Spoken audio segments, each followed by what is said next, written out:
Tu Tā. gudrāks nekā es, man te kāpnes uz debesīm, tikai uz griestiem. Es uz viesnīcu atnācu tagad. Es atkal gribētu teikt, ka ir otrādāk, jo vairāk grāmatas fonā, jo mazāk ir galvā, droši vien, ka tā. Bet es tad vēlētos stādīt tevi priekšā. Šodien mēs vēlamies parunāt par Albāniju, un es ilgi domāju, ko aicināt, bet tad es domāju, ka vislabākais speciālists, kas varētu būt, ir Edvards Seliška. Viņš ir vēsturnieks, viņš ir pasniedzējis Latvijas universitātē, un arī strādājis diplomātiskajā korpusā tieši ar Balkānu valstīm. Cik es saprotu, tieši Albānijā tu neesi bijis, bet tu esi bijis visur apkārt Albānijai.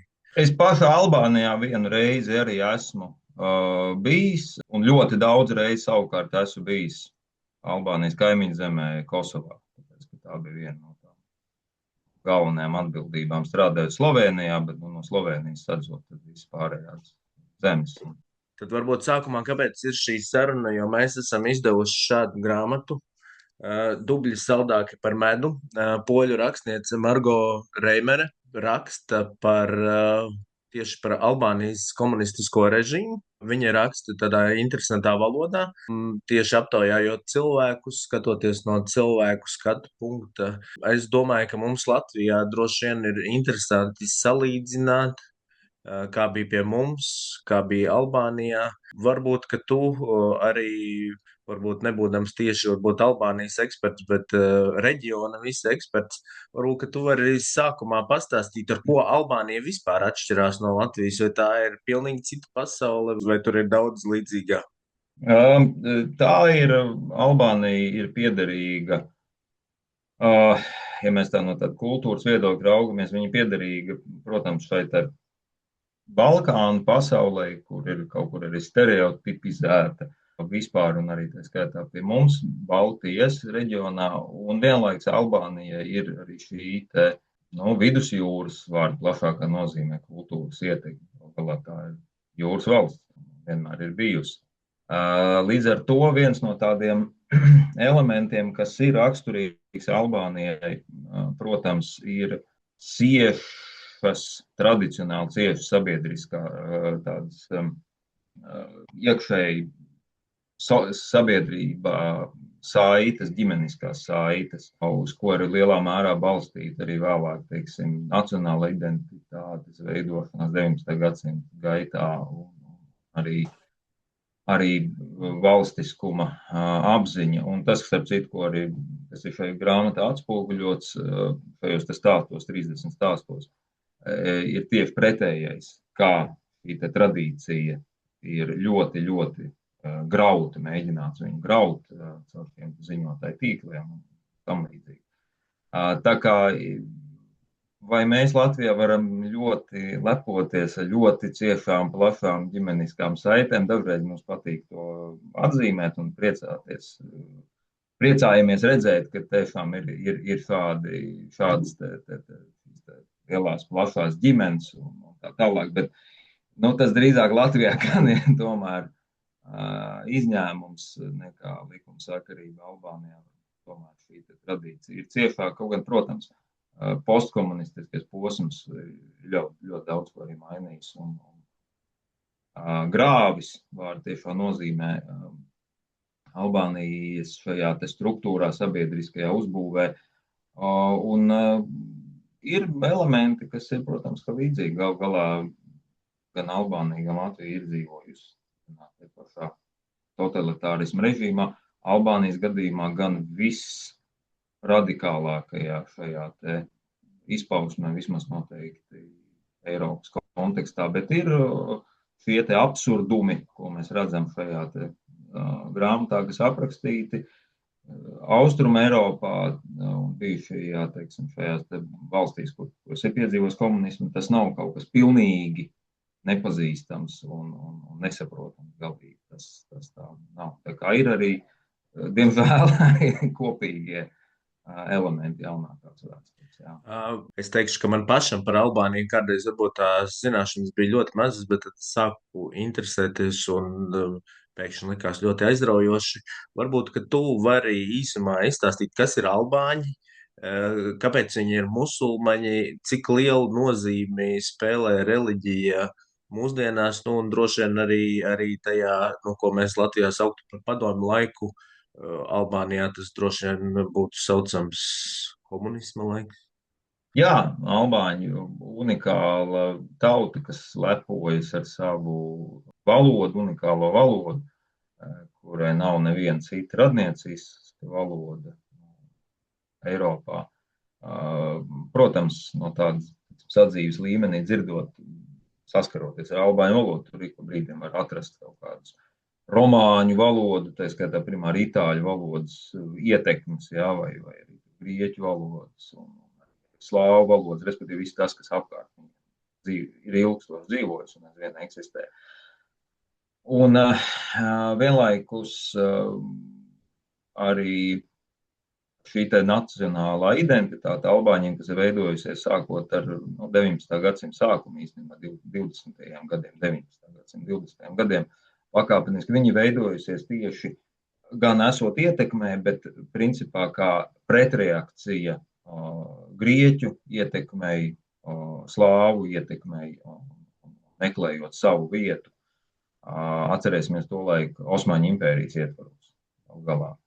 Viņi atradās vienlaiks baudot visai plašu autonomiju, kultūras autonomiju, un Osmaņu impērijas pieeja bija tāda, ka mēģināt arī izmantot, tas nenozīmē, ka albāņu kaut kāda nacionālā identitāte ir Osmaņu impērijas veidot, ja, kā varbūt kāds teiksies, es domāju, noteikti nē. Bet viņai ir Osmaņu impērija ir loma bijusi tādā ziņā, ka mēģināt veicināt, atbalstīt šos te albāņu centienus tieši arī pretstatā grieķu vai slāvu ziemeļiem, jā, pirmkārt serbu kaut kādiem ietekmes faktoriem ir bijusi domas Osmaņu impērijas laikā izveidot visu albāņu, apvienot visu albāņus vienā teritorijā, tas ir mūsdienu, tad Kosova un Albānija atrastos vienā administratīvā vienībā, vilajetā, Osmaņu impērijas administratīvā vienība, dažādas tās idejas bija bijušas, bet vienlaiks albāņi arī ir, viņi, protams, tāpat kā arī mēs latvieši dalāmies, un ir ventiņi, un ir latgalieši, jā, tad arī tur ir tas dalījums ziemeļ dienvidi, jā, ir šie lielie divi, pirmkārt valodas dialekti gegi, kas ir ziemeļos, tie ir kosovieši pamatā ir gegi, un toski ir dienvidos dzīvošie, slavenais. Beidīgi slavenais diktators Envers Hodžs, viņš ir tosks, viņš no dienvidu daļas nācis. Ja? Un turpinot par reliģijas ietekmi, ja? Tā, ko es minēju, šeit diezgan plašā autonomija, ko baudījuši savulaik ir albāņi bijuši, viņai bija arī šī te reliģiskā komponenta elements. Albāņu islāms ir tāds ļoti tolerants un tāds iekļaujošs. Viņi toleranti, būdami sunīti, šis tāds speciālais bektašī novirziens sunītismā, viņiem ir tolerants pret šītiem, viņi Alī un 12. sekotājus viņi atzīst, viņi nevajā viņus, viņiem nav problēma ar kristiešiem, starp reliģiskās laulības arī pastāv, jā, tas ir nedaudz varbūt kaut kur līdzības, mums var rasties ar tuvajiem austrumiem, ar Libānu, jā, kas ir ļoti daudzetniska, ne tik ļoti daudzetniska, daudz reliģiozi, jā, multikonfesionāli, multireliģiski. Albānijā nedaudz arī uz šo virzienu ir. Līdz ar to Albānijā ir bijis diezgan lielas problēmas iesakņoties kādiem radikāliem islāma virzieniem. Ir mēģinājuši bijuši, un protams, ir kas ir tam pievērsušies, bet tas nav nekad guvis plašu atbalstu. Albāņi primāri ir izvirzījuši, mēs tā varam vispārināt, protams, savu tādu nacionālo un lingvistisku unikalitāti kā primāro. Un reliģija ir kā komponente šīs te identitātes veidošanā, bet kā papildus, nevis kā tas primārais elements.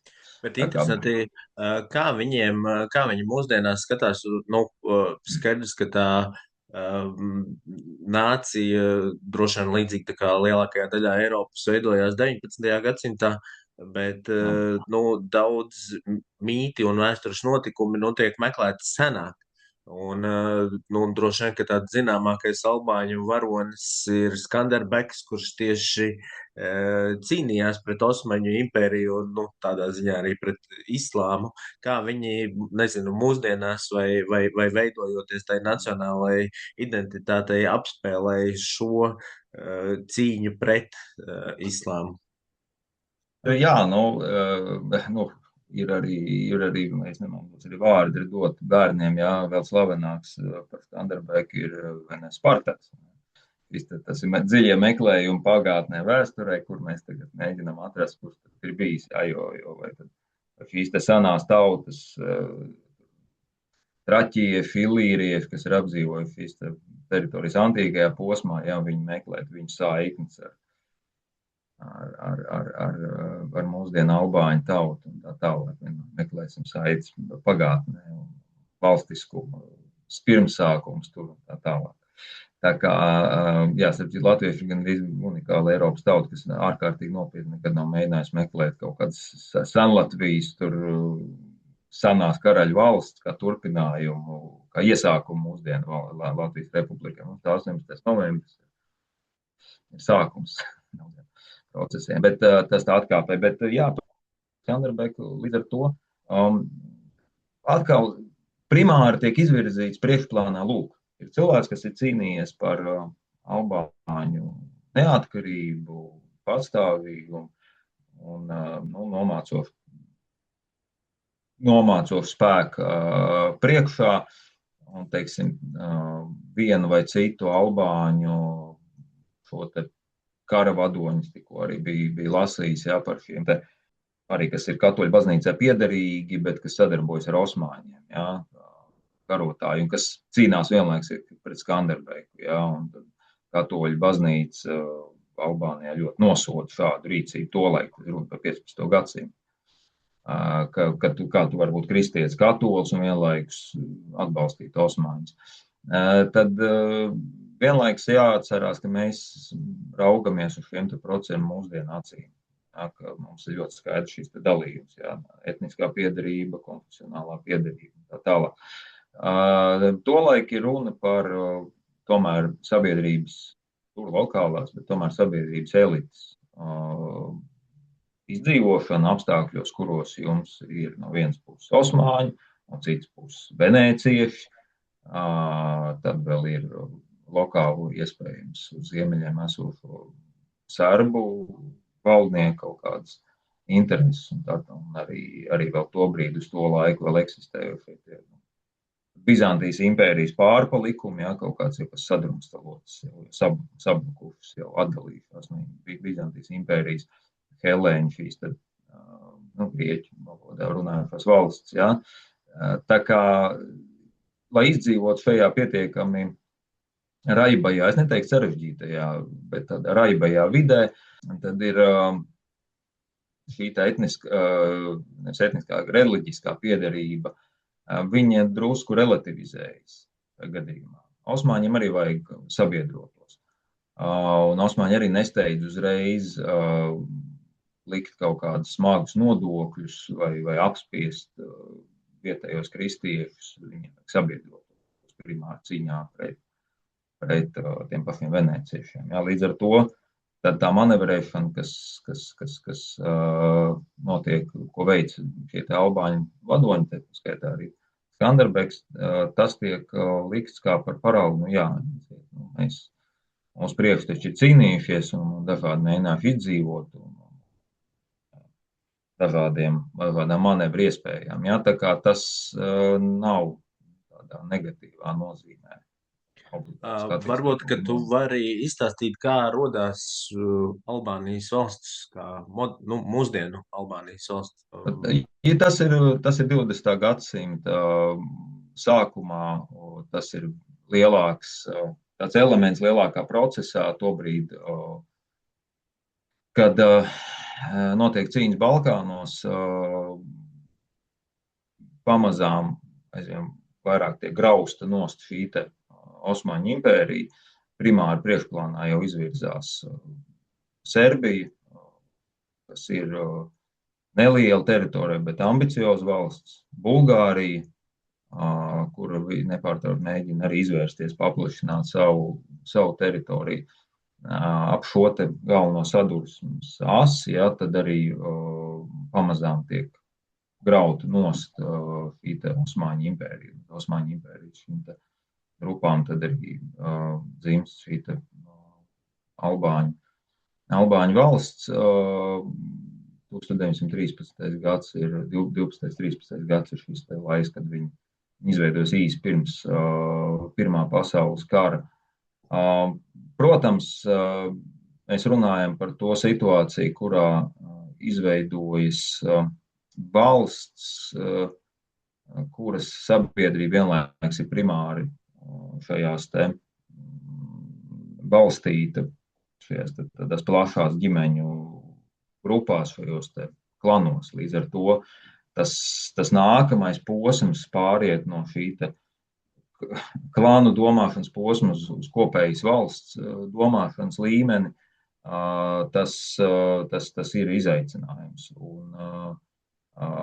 vienlaikus Albānijas vide ir šī te, teiksim, tā elites, tā intelektuālā vide ir pietiekami daudzveidīga, to, ko es minēju, šajā veidošanās procesā Albāņu tautas apziņas, ir dažādas šīs te ārējās ietekmes, Albāņu diaspora ir izkaisīta pietiekami plaši pa uz to brīdi, jau bijušo faktiski Osmaņu impēriju, viņa ir Bulgārijā, viņa ir Itālijā, viņa ir Grieķijā, pašā Stambulā, šajā galvaspilsētā Osmaņu impērijas, kuri darbojās un veido no dažādām pusēm šo te apziņu, kādai tad Albānijas valstī ir jābūt. Un teiksim, aizsteidzoties nedaudz uz priekšu, jau, ja mēs runājam par Otrā pasaules kara priekšvakar, tad tās trīs lielās grupas, tādas politiski idejiskās, kas tad ir izveidojušās uz to laiku, ir pirmkārt tā ir tāda antimonarhistiska, liberāla lielo zemes īpašnieku grupa. Mēs tādu lietojam tādu marksismam raksturīgu terminoloģiju, bet tas ir visvienkāršāk, kā viņi būtu noraksturot šo grupu. Tad ir šie te monarhisti, jau 20. gadu beigās republikasmu pārto par monarhiju Albāniju. Un ir šīs te komunistiskās kreisās grupas. Albānija nav imūna pret dažādām šīm te ietekmēm. Tā skaitā tādēļ, ka Albāņu ne tikai pat elite, bet tādu vidusslāņi, ja mēs varam par tādu runāt, pārstāvji dodas uz rietumiem mācīties, studēt. Envers Hodži ir viens no viņiem. Viņš mācījies Parīzē. Līdzīgi tā kā mūsdienās bieži vien pārmet, ka inteliģence rietumu universitātēs kļūst kreisi, tas jau ir jau no 20. gadsimta sākuma, laikam, tāds process notiek. Tas ir atkāpēji par citu runājot, tāpēc jau viena daļa lielkrievu šovinistu ir bijuši arī vienlaikus ļoti antikomunistiski, tāpēc, ka viņiem piegājiens bija visam vienkārši marksisms, ļeninisms, Krievijas sveši, jo ir dzīves veidojies Vācu universitātēs. Tas ir importa produkts no rietumiem, un mums to nevajag. Tas ir tādi interesanti lieta, ko mēs varam pat mūsdienu Krievijas vadītāju pieejās un izteikumos redzēt. Bet tieši tā, tā ir tā īpatnība Albānijas komunisms, kā diezgan liels izņēmums, nav piedzīvojis, vai, teiksim, ļoti minimāli ir piedzīvojis un nav veidojies 30. gadu nogalas Staļina tīrīšanas laikā. Enveram Hodžam ar Padomu Savienību 30. gadu beigās nav vismaz nekāda pierādījuma, ka būtu kaut kāds sakars bijis. Tieši tā viņš komunismu iemācījās Parīzē. Nevis kaut kādās tajās Padomu Savienību esošajās skolās.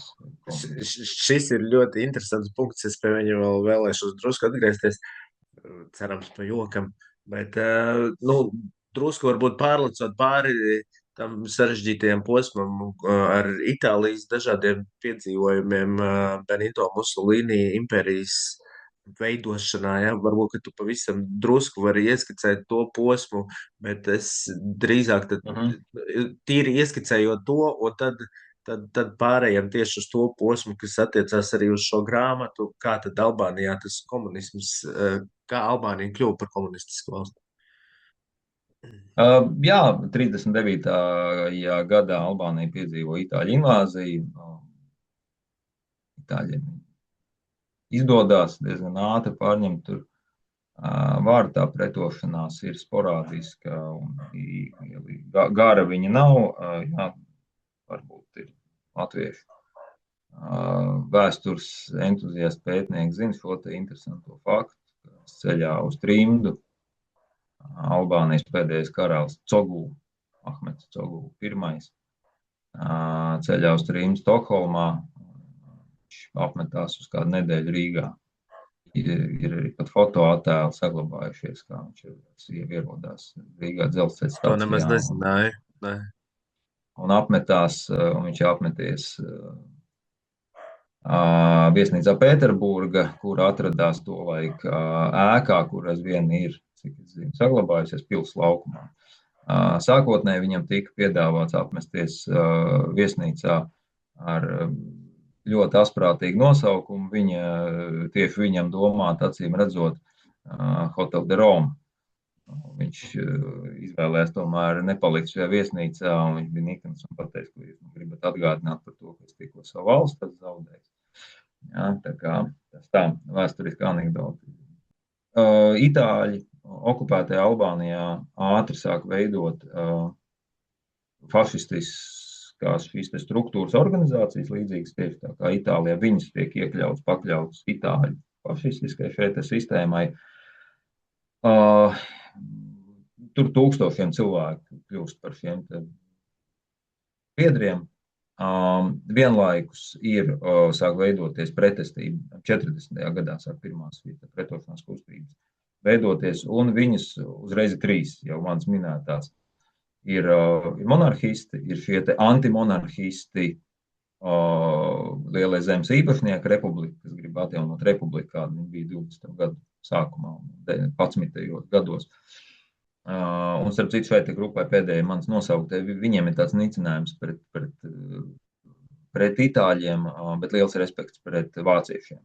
Un jau pēc tam 43. gada septembrī rudenī, kad Itālija izstājas no kara, kapitulē, Albānija okupē vācieši, tad šī te grupa turpina sadarboties ar vāciešiem un veido vācu tādu izveidoto tādu kā pārvaldi padomu.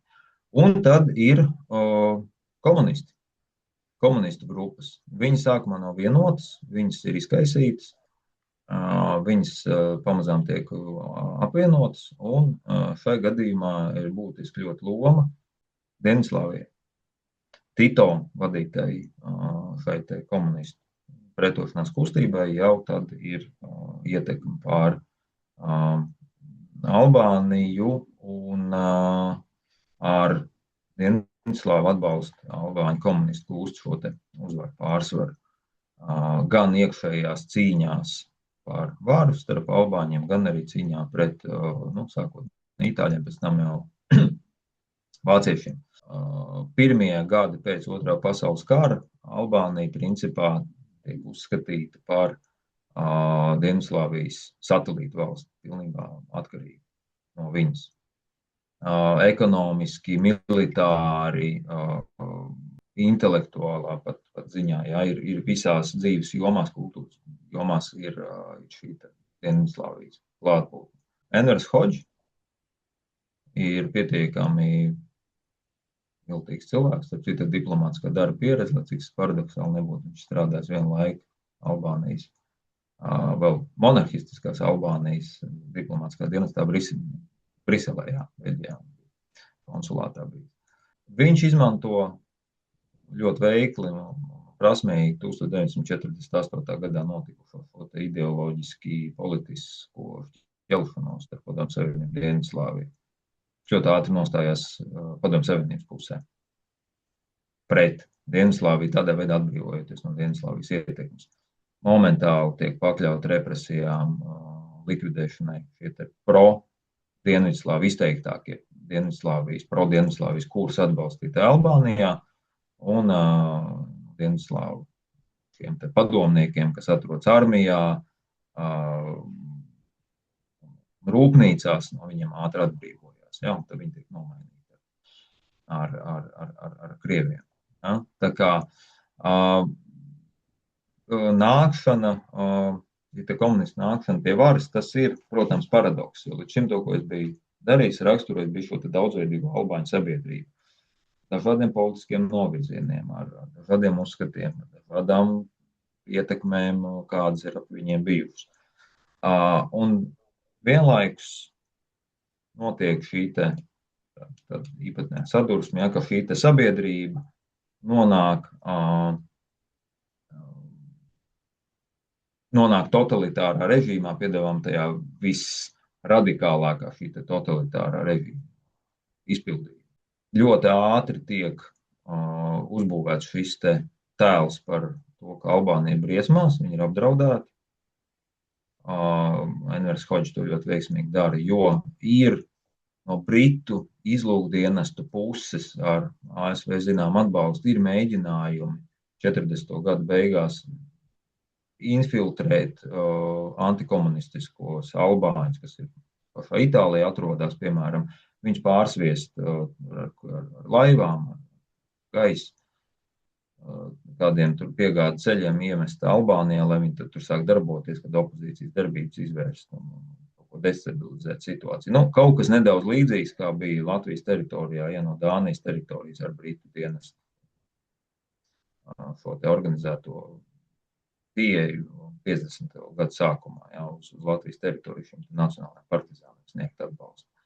Albānijā nekas neizdodas no šiem te plāniem, bet, izdodas radīt iespēju, ka Albānija ir briesmās, ja nostiek šī valsts tāda fiziski noslēgšanās. Un kas tad apkārt ap viņu atrodas ir ļaunā Dienvidslāvija, Envers Hodžs momentāli pasludina Dienvidslāviju ļaunu un briesmīgi.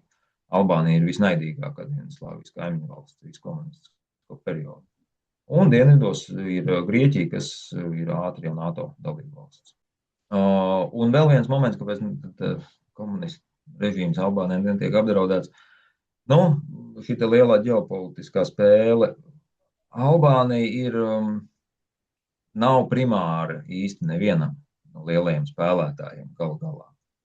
Viņai ļauj vienkārši tādai būt. Ja? Un tas izskaidro, kāpēc šāda tā saucamā Eiropas Ziemeļkoreja var ilgstoši pastāvēt, eksistēt. Šeit man liekas tāds interesants jautājums. Ir sevišķi, kad Rietuma Eiropā sanāk runāt ar akadēmiskās vides pārstāvjiem, ļoti bieži joprojām ir lielas simpātijas pret sociālismu un pret dažādām komunistiskajām idejām. Bet tad bieži vien tas mums savukārt vēsturisku apstākļu dēļ ir daudz lielāka nepatika pret dažādām kreisajām idejām. Un tad bieži vien tie argumenti ir tādi, ka mūs okupēja Padomju Savienība, mēs to bieži vien reducējam Krieviju, mūs vienkārši okupēja Krievija, bet varbūt, ka tas sociālisms var būt arī labs, bet tad redz Albānija, man liekas, tāds labs piemērs, kur, var teikt, manuprāt, es nezinu, ko tu par to domā, ka viņi tomēr to komunismu tur uzcēla paši. Viņi paši uzcēla to komunismu. Komunismu celšana jau bija tā, sākumā Dienvidslāvi, pēc tam Krievi, pēc tam ķīnieši, palīdzēt tā kā totāli izolēta viņa Albānija kļūst 70. gadu beigās. Pēdējie Envera Hodžas, pēdējie valdīšanas, kad 10 gadi, 85. gadā mirst, tie jau ir tie vissmagākie. Tad Albānija pilnīgi izolējās, bet par to nedaudz varbūt sarunas gaidās uz priekšu, bet par to pozitīvo un negatīvo ir Albāņu sabiedrībā aizvien pietiekami daudz cilvēku, kuri uzskata, ka galu galā šis te sociālistiskais posms, tā, Viņš ir nevis arī pozitīvās lietas. Vispārējā izglītība ir bijusi arī šajā te grāmatā Dubļi saldāk par medu. Tur arī ir minēts šis ironiskā veidā moments. Jā, visi iemācījās lasīt, rakstīt, nu, tikai bija jālasa tas, ko drīkst lasīt, rakstīt. Tikai cenzētais bija šie te aspekti. Šie te argumenti par vispārējo izglītību, sieviešu līdztiesību un tā tālāk, tie nav unikāli. Viņi izskan, viņi pat attiecībā uz Sadam Huseina režīmu Irākā, starp citu, izskan. Līdzīgi, jā, jo Sadam Huseina režīms arī bija ar šīm te kreisajām nosliecēm, simpātijām un nebija ārkārtīgi reliģijos, starp citu. Ne? Tad līdz ar to Albānijas sabiedrībā aizvien pastāv šī pieeja, ka Envers Hodži bijis dišu vietas vadītājs vienā daļā sabiedrībā. Ka sociālisms ir devis pozitīvas lietas, mēs bijām pastāvīgi, neatkarīgi, kā tu minēji, paši cēlām, paši uzbūvējām visu, jā, bez tur mums neviena cita nevajadzēja tā tālāk. Ja, šī mazās tautas lepnums nebija korupcija, ne? Nu, tas mēs liekam svāru kausos, nebija korupcija, tāpēc, ka bija viens liels bandīts, kas viņš pats sev paņem, nav vajadzīgi pēc korupcijas, viss pieder viņam, vai ne? Tas ir, būsim godīgi, aizvien vēl pastāv šāds valsts pasaulē, diemžēl pietiekami daudz, un starp citu pat Eiropā. Un ne tik tālu no Latvijas, vai ne? Tā kā lielākā tā sāpe problēma, kas Albānijā par šo te laiku ir, es teiktu, ka šīta grāmata ir arī pašiem albāņiem nevis, ka jaunatklājums, bet ļoti būtiski viņiem. Viņi tulkot albāņu valodu arī. Ja es nemaldos, jau laikam ir. Un viņi ir ļoti būtiski, tas, ko paši albāņi atbilst. Viņi nav šo te auditu ar savu pagātni īstenojuši veikuši. Sigurimi, ja, šī slepena policija, omnipotentā visur esošā, ja, šie skaitļi minēt, ka katrs 4. albāns ir bijis ziņotājs. Tālāk, jā, nu, grūti teikt, vai katrs 4. vai kā, bet jebkurā gadījumā noteikti skaits ir milzīgs bijis. Šie te arhīvi, viņus sāk padarīt pieejamus pēdējās mazāk nekā 10 gados. Jā, kad sabiedrība var nākt pieprasīt, iepazīties ar liecībām. Nav tā situācija, kāda bija Vācijā pēc apvienošanas, jā, kad cilvēki varēja iet uzreiz uz Štāzija arhīviem un lasīt. Un, protams, bija šokējuši ziņas, ka sieva, ar ko tu 30 gadus esi kopā nodzīvojusi un izrādās jūs nevis divatā, bet jūs esat trietā visu laiku dzīvojuši. Ir viens kāds aģents, kurš brīnišķīgi visu zina. Tas ir diezgan smagi. Jā, un Albānijā tieši tas pats. Šobrīd pirmie cilvēki viņiem dod atļaus, viņi lasa, kas tad ir tēvu viņa nodevis, un viņš 70 gadu pāri vecumā ierauga, kas tad ir to izdarījis, viņa radinieks patiesībā. Šeit es gribētu prasīt, lai tu varbūt salīdzini ar Latviju. Nu, mēs zinām, kurš vairāk, kurš mazāk par padomju okupācijas laiku Latvijā, jā, arī par ziņošanu, bet arī par represijām, jā, nu, līdz Staļina laikam, līdz Staļina nāvei varēja tikt arī sodīts ar nāvi, pēc tam, protams, Sibīrija vēl ieslodzījums. Psihiatriskā slimnīca, jā. Jā, tieši tā. Kā šīs represijas izpaudās Albānijā un cik apjomīgas viņas bija? Viņas bija milzīgas. Bija šīs tur viņiem tāda mini savu gulagu sistēmu bija izveidoties, šīs cietuma sistēmas, un viņiem tas bija tas sodīšanas mehānisms bija ātrs, un tev varēja jebkurā brīdī par to, ka tu sūdzies stāvot rindā veikalā par to, ka augļi sapujuši, tu varēji ātri uzreiz nonākt. Tev noziņo vienkārši par tevi. Ja tas, kas grāmatā parādās, ja vīrs, kas nāk uz tikšanos ar šo rakstnieci, kas pierakstīs to poļu dāmu, viņš aizvien čukstus runā. Tik dziļi tas iedzīts iekšā un pēta viņas apģērba, viņai nav kaut mikrofons iesprausts un tā tālāk jau uz priekšu, jau aizgāja savās domāšanā. Tā kā, jā, Albānijas tā represīvā sistēma bija ļoti atstrādāta ar visādiem, protams, absurda elementiem, jā, ka bijušais ministrs ir aizsūtīts par lopu ganu, tur govs ganīt, jā, un vienlaikus viņam milzīgi otru viņa tūkstošiem grāmatu lielo to bibliotēku atļauj viņam paturēt, viņš patur, jā. No otras puses, ka līdz vienmēr tas iespēja pacenzēt, ko tu lasi, tur, jā, jo labāk ir vienmēr zināt, ļaut kaut ko lasīt kādam, ja tu zini, ko viņš lasa. Ja tu viņam vispār aizliegs lasīt, tad būs grūti zināt, ko viņš interesanti lasa, tomēr viņš kaut ko atrod lasīt, bet viņam atļauj. Ar to tu zini. Ir pieeja. Un, protams, tās metodas, brutālās metodas, ja tur noliek tev uz kartupeļu čups un tas staigā pa tev šur. Viss šīs te pieejas. Vienlaikus, ja, nu, Albānijas sabiedrība ar visiem ziņotājiem, ar visām šīm teroristiskajām metodēm pret pašu sabiedrību, nu, viņi pietiekami nepaklausīgi bija. Jebkurā gadījumā. Ja, to mēs redzam arī no šiem stāstiem, to mēs redzam no šīs eksplozijas, hausa un dusmu un prieka, visu sajaukumu, kas 92. gads notiek. Ja?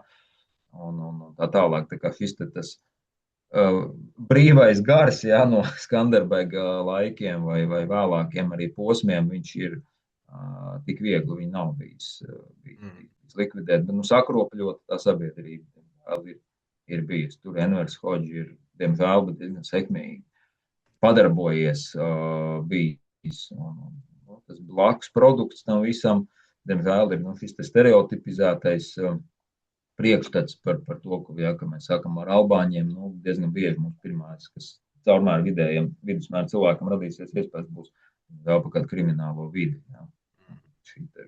Nē, lielākā daļa albāņu nenodarbojas ar narkotiku tirzniecību vai jā, tas ir mīts, protams. Bet, protams, ir sabiedriskās kaut kādas grupas struktūras, kas ir ļoti ātri iesaistījušās. Jā. Un tas ir tas postkomunistiskais fenomens. Jā. Tā, liels paldies tev par sarunu. Mūsu laiks tūlīt būs beidzies šai sarunai. Lasiet šo Margo Reimeres grāmatu par Albāniju.